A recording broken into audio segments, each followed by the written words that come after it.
Naiproklama na bilang alkalde ng Muntinlupa si re-electionist Mayor Jimmy Fresnedi, pero ilang taga-suporta ng kanyang kalabang si Aldrin San Pedro ang nagrally dahil umano sa nangyaring dayaan. Balitang hatid ni Bam Alegre. Matapos ang mga aberya at magdamag na kilos protesta, naiproklama na ang mga nanalong opisyal sa Muntinlupa, sina re-electionist Mayor Jimmy Fresnedi, 125,128 votes. Vice Mayor Joco Celso, 103,142 votes. At Congressman Raffy Biazon, 135,472 votes.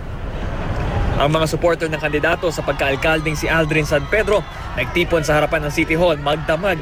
Ipinaglalaban nila ang paniniwalang dinaya ang kanilang kandidato.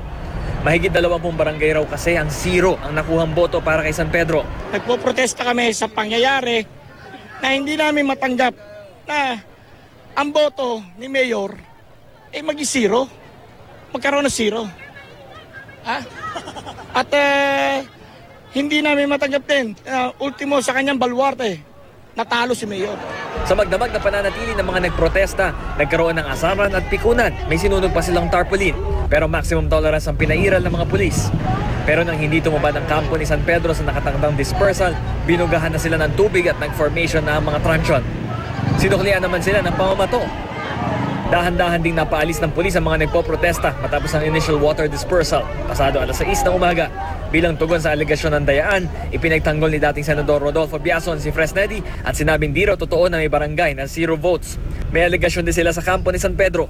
Dahil hinarang ang kalsada sa harap ng City Hall, nahirapang makapasok ang natitirang SD cards na may lamang boto ng 26 na presinto na kailangang mano-manong i-transmit. Pero sa kabila ng kaguluhan, tahimik itong naipasok ng PNP para matuloy ang proklamasyon pasado alas 8 ng umaga. Bam Alegre, GMA News.